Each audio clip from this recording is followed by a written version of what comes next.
Engineering Department of University of Maruduwa. And more on to the background section. So we did our background research on basically in two main areas. Number one is intent classification. So intent classification is recognizing and categorizing the intent of the user input, especially in conversational systems, and that enable us to understand queries and respond according to the intent. And then we explored the importance in education context, the importance of intent classification in education context. So the role of intent classification in ITS, intelligent tutoring systems are adaptive feedback, personalized learning pathways, enhanced engagement, and efficient query resolution. And what is the significance? So we are hoping to implement our intent classification system to a chat agent, which is called 𝗟𝗍, or Learn Aware AI chat agent, which is a conversational AI tutor which involves various pedagogical methods such as Socrates questioning and knowledge tracing. And for our application, we have identified 7 types of intents: valid answers, valid questions, clarification, valid questions, clarification request, boredom, greeting, irrelevant input, and insults. So these are the main categories that we are going to classify the intents of students are. And more on to the research question. So the research question is how can intent classification in education intelligent tutoring systems, so ITSS, be enhanced using large language models rather than traditional ML methods? And also, how can an educational data set be designed and generated to fine-tune in the LLMs? So these are the main research questions that we had and we tried to answer. And related literature says that there are already implemented educational chatbots such as EduChat. They use various fine-tuning and retrieval augmented generation methods, but their use in education intent classification is limited. They use very generic machine learning models, but they don't use advanced methods. But in other fields such as customer service and finance, they use some advanced methods using transformers like BERT and GPT.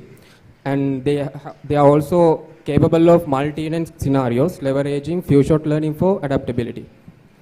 And the research gap is there's lack of similar advancements in education, so that the question that we are going to answer, or we try to answer under this research. So let's move on to the methodology. So there are 2 parts of the methodology. Number one is the dataset creation. So the deliverable was 𝗟𝗍 intentee dataset, which is a dataset with intents and context, user inputs and intents. And we have created two sets of data, training records and evaluation records. So training records had about 1244 records, while evaluation set had 278 records. And the scope is ranging from high school to university level educational context. So as an example, in high school context, we have used subjects like mathematics, ICT, physics, and the resources that we used were standard textbooks, specially issued by Department of Education in Sri Lanka. And also for university level, we have used international standard textbooks, and the subjects that we explored or we used were advanced computer science, data science, machine learning, advanced physics, and chemistry. And as you can see here, this is the diagram of this is the process that we have followed to data generation part. So we first created the vector database with previously mentioned literature and textbooks, and then we used some methods to improve the data, the quality of the data, such as few-shot prompting and RAG fusion. And we used an LLM. The LLM we used was MetaLlama 370B model with the high temperature setting to improve the diversity of the generated data, or improve the creativity of the generated data. And here we can see an example entry in our data set. So there are 3 fields: context, user input, and the intent. So the context is like a paragraph or an example question and exam question, and user then give some kind of input. So based on the input and the context, we should be able to generate the intent or classify the intent of the student. And for that, we have prepared or fine-tuned a model. So the deliverable was lie intent classifier model. So the pre-trained model that we used to fine-tune and get the final output model was Mistral 7B model. And we have faced some issues while the training because we had limited resource environment. To cater that issue, we have used several methods, such as using LoRa-based efficient fine-tuning, memory-efficient configuration or quantization method, along with mixed precision training. And using those techniques, we finally were able to get a training curve like this with a stable training process. So the main issue, which was the instability of the training, was mitigated to an acceptable level. And the results and discussion. So we have compared our model with proprietary GPT models, the best models that available right now, GPT-4o Mini and GPT 3.5 Turbo. And also we have used some extra prompting techniques to improve their results as well, to get the results in a justified manner, comparison in a justified manner. So the first row, you can see our model. We have performed well in recall, precision, and F1 score. And other models were performed little bit under. The GPT-4o Mini performed well in recall, but they have performed less in precision and F1 score, and so forth.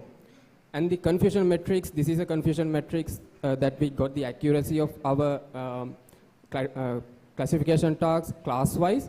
And most of the classes performed well, but the greeting class, they had some issues with identifying whether this is a greeting or not, or tackling the ambiguity issue. So that's we have to consider in our future work. So the key takeaways are: number one, lie intent classifier, which was fine-tuned on lie intent data set, enables effective intent classification in educational context, and we have already uploaded this data set and the model to Hugging Face as well. And we have achieved balanced performance across all the metrics. And fine-tuning with LoRa outperformed prompting techniques with GPT models, even under low resource environments and comparatively lighter LLM model. And finally, resource-efficient methods ensured stability with the training. So we finally able to stabilize our training process using various methods such as quantization, LoRa, and precision metrics, precision-based methods. And future works. Number one, we have to expand our data set. So right now we have about 1,500 entries. So we have to expand that data set with diverse educational examples. So the issue that we have identified is we have lack of resources. So we have to use more resources and do the process again and create more data entries. And the addressing overlapping and intent ambiguities. Like I mentioned, we had some ambiguities when it's come to identifying the greeting class. So we have to tackle that. And we right now plan to incorporate a multi-step model or a hierarchical model rather than just using the greedy approach. And finally, deploy in live setting. So as an example, as I mentioned, we try to include this in our ITS system that we are developing right now, which is called Live Chat Agent. And we hope to deploy this into a real life and try to assess the scalability and impact of our system. And yes, thank you. Okay, thank you very much for that wonderful presentation. And any questions, clarifications, suggestions from the audience?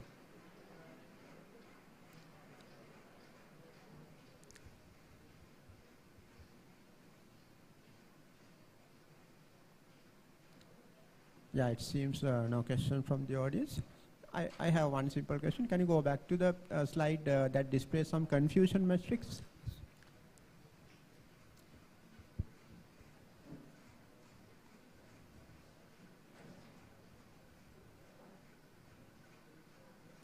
Yeah, can you explain more about what sort of confusions that you have explained here? So we have measured the accuracy. That means we have measured how, like out of 100, as an example, out of 100 valid inputs, how much we can accurately predict. So this is the confusion matrix about that. These are the 7 classes. So like I mentioned, we had issues with the greeting because there's ambiguity. Sometimes the greeting can be included in a clarification request, or greeting can be included in a valid question or valid answer. So there's some kind of a ambiguity in there, so we have to tackle that. So these are the accuracy confusion metrics. Okay, thank you. So out of the 2 objects of this research, so come up with the educational database with the support of LLMs. So there you are considering about 2 aspects, training records and evaluation records. Yes. What is the... So training, we use that for or fine-tune the model, and then we use the evaluation test to, evaluation set to evaluate the model. So we cannot use the training model for that as well because it would be an overfitting situation. So that's why we use the separate set to test the model. Right, and so when considering about the data, so in the high school context, you consider about the science and math science, ICT like that. And so again, when it comes to the university discipline, physics, chemistry, and again, IT disciplines. Why specifically those? So it seems in high education sector and the university sector, same kind of sectors that you have focused on. Basically, we have used for high school, namely we have used mathematics, ICT, physics, chemistry, and for university level we have used advanced computer science, machine learning, data science, advanced physics and chemistry. So we want to create 2 different levels of questions. When it comes to advanced physics, the questions are a little bit in higher level rather compared to the high school level. So in our ITS system as well, we are developing right now, there's a component to identify what is the age group or what is the level of the student. So in order to do that, we have to have this kind of data set where we have advanced questions with advanced physics and chemistry knowledge and questions with high school physics and chemistry knowledge. So finally, you present your findings when compared with the light LLMs. Yes. Right. So light LLMs means what? No, ma'am. So we did the comparison with proprietary GPT models. So the 4 mini is somewhat lighter, but GPT 3.5 is a large, very heavy large language model.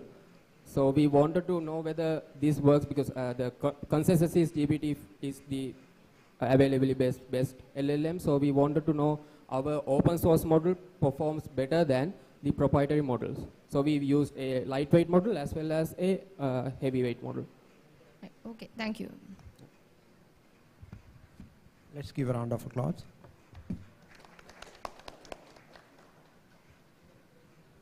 Yes, so we have come up to the last presentation.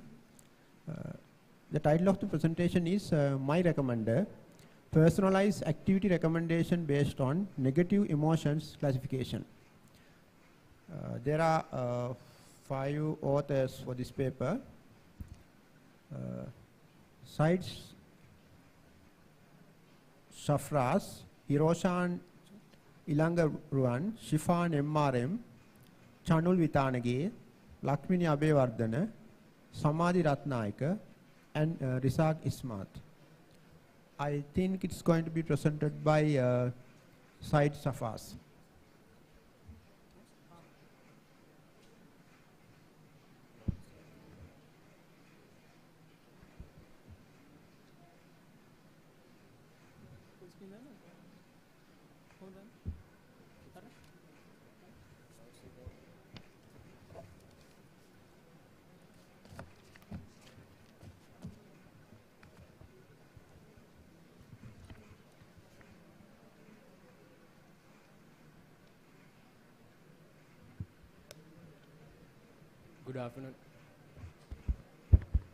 Good afternoon, everyone. So this is the final dissertation for our research project at SLIIT, and this is a group research project. So we built a web application called My Recommender, which is a personalized activity recommendation based on negative emotion classification for emotion alleviation. So this is our team members. So we're coming to the introduction of the research project. So we have identified negative emotions focusing on middle class demographics, and we have come up with a solution which is to contribute using a research where we can help alleviate negative emotions felt by people during the day-to-day lives. So the main research problem we wanted to focus on is how to recommend personalized activities based on emotions classified using visual, audio, and text data. So we divided into 4 components, and each was focused on by 4 individuals, and the main research problems focused on these 4 were, by these 4 people, were how to expand data and address class imbalance in low-resource environments based on text, how to accurately identify emotions from facial images, how to identify emotions based on human voice, and to develop a personalized recommendation to overcome the reason for being in this current emotional state. So these were the main objectives of the research. So accurately identifying emotions from facial images in low-resource environments with text and analyzing multiple audio features were the main objectives. So coming to the system diagram, I would like to focus on the beginning. So there are 3 levels of input. You have the audio, video, or image, and text input, which are fed into 3 separate classification models.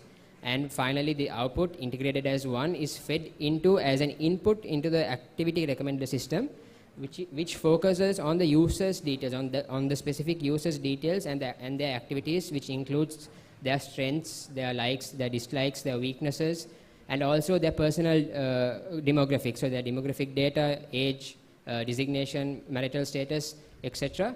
And focusing on all of that, depending on the classified input emotion, the recommender system recommends an output for the user to follow. So I'll start off with the text classification. So existing methods either lack context, like EDA, or are resource intensive, like back translation. So these limitations make them unsuitable for low resource languages where annotated data is scarce. So to develop this, we developed a 𝗬𝗏 novel language agnostic method, which enables data set augmentation without relying on language specific resources. So 𝗬𝗏 identifies important tokens using SHAP values, swaps them to create augmented data. So this was actually spoken on by Hiroshan just a couple of minutes back. So that was the main part of text classification which was spoken of. So when it comes to text classification, it was done in 3 experiments, different data availability depending on the amount of data sets, depending on the size of the data sets, and also comparison against similar methods which were EDA, black translation, and comparison against languages English, Tamil, and Sinhala. So that was the main point of text classification, the first component.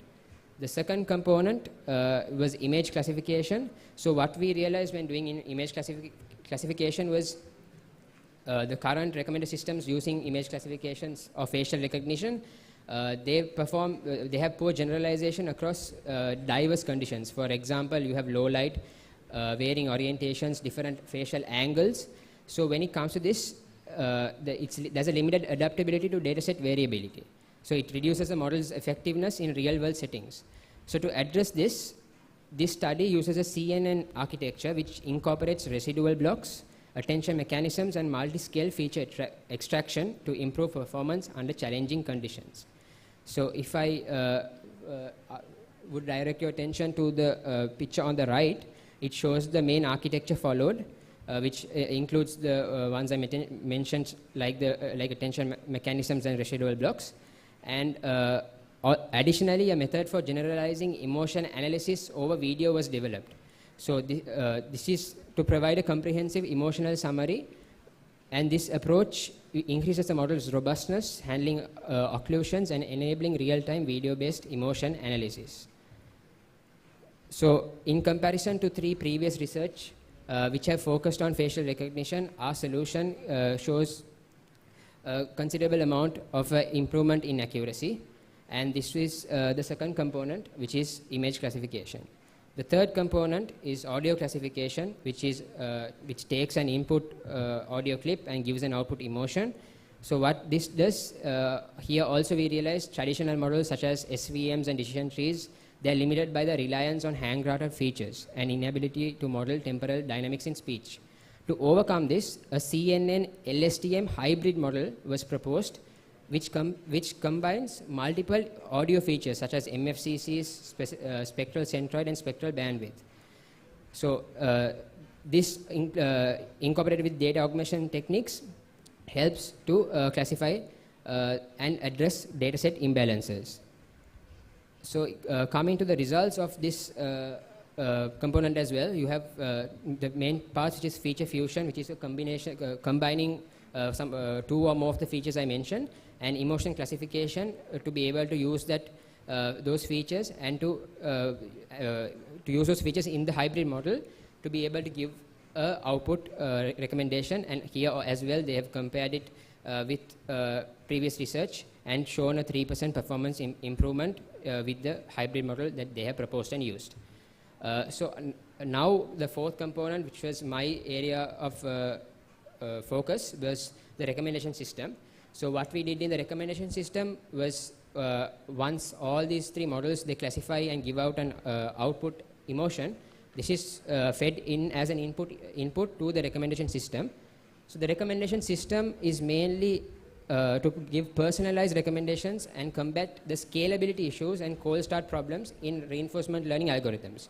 So for the recommendation system, we have focused on unsupervised learning models, algorithms, which are reinforcement learning and online learning. So the past research with reinforcement learning have had scalability issues because it does not scale well with a large action space. And also they have a cold start problem. If a new user whose data is not stored in the system tries to use the system is not accurate as required. So therefore we have incorporated online learning into the deep Q network RL algorithm that we have built, and we basically build a hybrid algorithm which consists of both RL and OL combined in it. So by doing this, this particular component had two main features. One was the activity pool building, so the activities the users follow. So this was where we got the assistance of an external supervisor who was a psychologist who helped us with coming up with which emotions to focus on, what are the activities that can be recommended, and so on and so forth. And also the recommendation system, which was built, like I mentioned, with RL and incorporating OL into it as well. And also integrated GEMMA AI 7-bit training, which was used to give a detailed description for the user. So another thing we realized in existing recommendation systems is it gives out a 1-line or a 2-line recommendation to a user, which the user might not follow. But our system gives a detailed recommendation which takes the user's details and focuses on the personalization for that particular user. So then it motivates the user to follow what we say because they feel that what we have mentioned is actually something that they can follow. So when we compared our work with two previous researchers, the first one only done solely using reinforcement learning, and the second one done solely using online learning. Both these researchers had suggested in their future works to try a hybrid model where both of them are incorporated together. So that's what we tried, and we were able to get a 2% performance improvement from RL and a 6% performance improvement from online learning. So this is just a picture of what the application we built. So it is the app it's a web app called My Recommender. So you have 3 options to either voice your thoughts, show, or write your thoughts. And finally, once you do so, you will be getting a personalized recommendation where your emotion, you can click on the Get Recommendation button. The practice deep breathing exercises is the recommendation, but the description at the bottom, which was incorporated with the GEMMA AI I mentioned, is what focuses on that particular user. For example, now in this one, it says to do these exercises by focusing on that particular user's demographic, the activities they like, and stuff like that. So that is the application. And the final thing is the commercialization. The users, so this is a free-to-use, easy-to-use app for anyone currently undergoing negative emotions. And it is also the stepping stone for us to actually grow this app that we built into the next stage, and also for psychology and psychiatric experts who would use this for their patients as well. So that is where we want to commercialize, and this is the main demand, because increasing number of people are undergoing emotional distress in the world right now, and it also is an aid to the psychology professionals during patient diagnosis. So thank you for listening. Okay, thank you very much for the wonderful presentation. Any questions from the audience?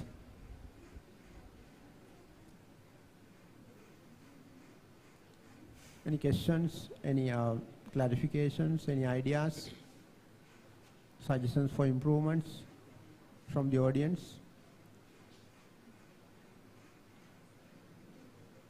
No, So right, in your activity recommendations, recommendation system, so as the inputs you are getting audio, video and text.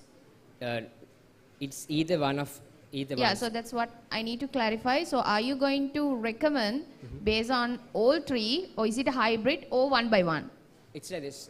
So for example, if a user logs into the system, and it depends on the emotional state they are in, and basically how comfortable they are in. So either some of them feel typing it out is much more easier. Some of them feel maybe voicing it out is much easier. So depending on their requirement, they can use either one. And like I mentioned, there are three classification models for each three component, and then each component gives out emotion. The emotion that the user it classifies and gives the emotion that the user is feeling. So it can either be sadness, stress, anger, fear, whichever emotion it is. So that emotion is given as an output from the classification model, which is taken as an input to the activity recommender system. Right. So under the, I think, text-based emotion classification, there you displayed an equation. Sorry? Weighted score, so equation, weighted scores? Yes, that is for facial recognition. So that if I was to go into a bit of detail into this, so this is basically, so this is for videos.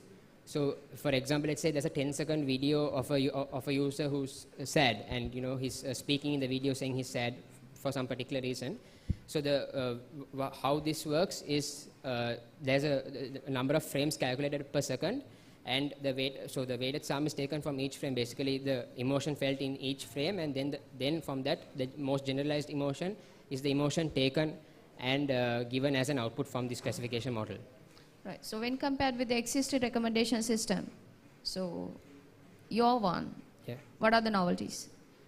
So in the recommender system component, the combination the hybrid algorithm we built. So currently in the market you have reinforcement learning solely based on reinforcement learning.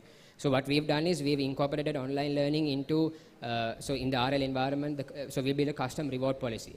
So the reward policy updates from RL and OL as well. So it learns in real time. So basically it learns from the user in real time.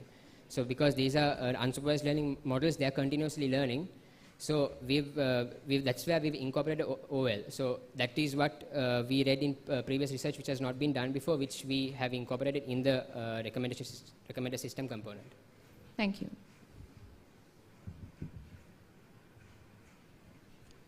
Okay, I think we have come up to,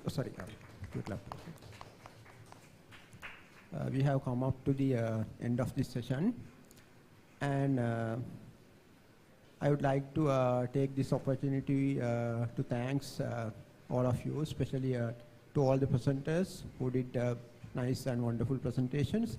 Actually, the aim of holding this type of conference is to share the findings or ongoing research findings of the research of scientists, right? Whatever you are doing, you can present here and get the idea from another scientists and other researchers to improve your work and so on. So I'd like to thank first to University of Moratuwa and especially to Faculty of IT for holding this conference. I think this is held annually. And also to the organizing committee, especially to the chair of this conference, Dr. 𝗜𝗬𝗏𝗏, Dr. 𝗜𝗖𝗜𝗏𝗏𝗏. And I would like to extend my thanks to Dr. 𝗜𝗬𝗏𝗏𝗧𝗏𝗏 for cooperating with me to chair this session. And one important thing throughout the 8 presentations done here, one key thing that we found were, although we studied as this AI track, almost all of the presentations are based on some sort of machine learning algorithms and so on.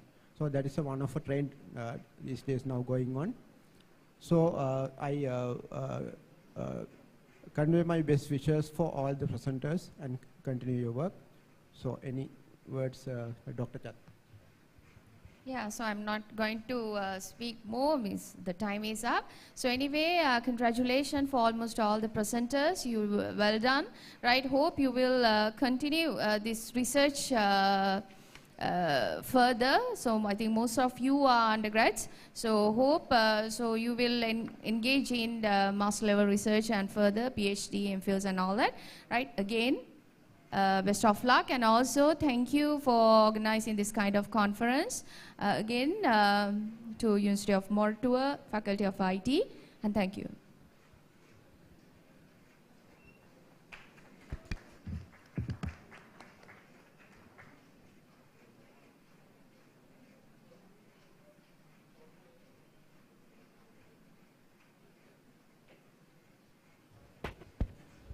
Thank you very much, sir, madam. Right, now it's time to award the certificate for the participation. First of all, I would like to invite Dr. 𝗓𝗠𝗏 to award the certificates.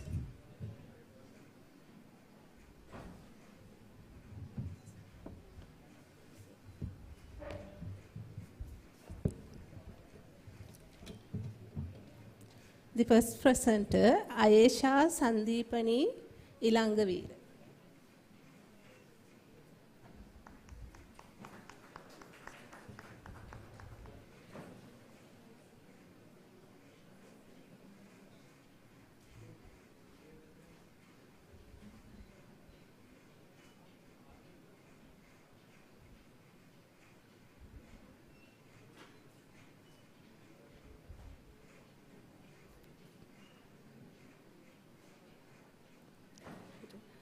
AWRP Karunaratna.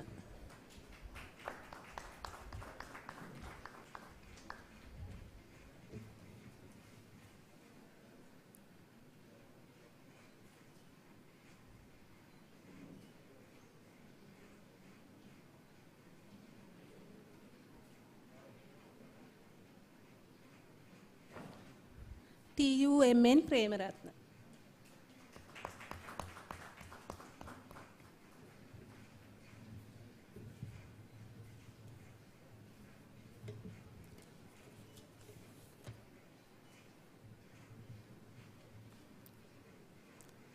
RGS Dilshan.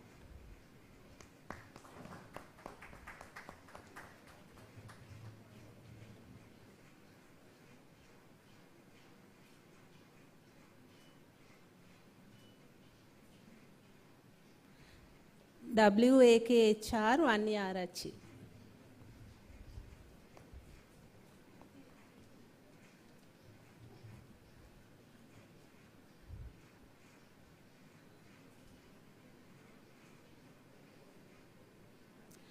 HMOCB Herath.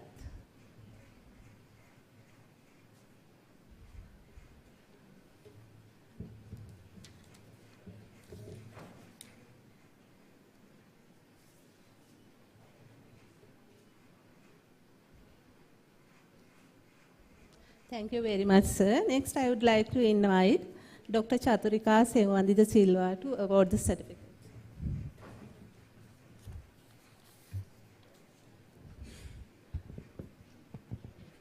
Hiroshan Ilangeshwaran.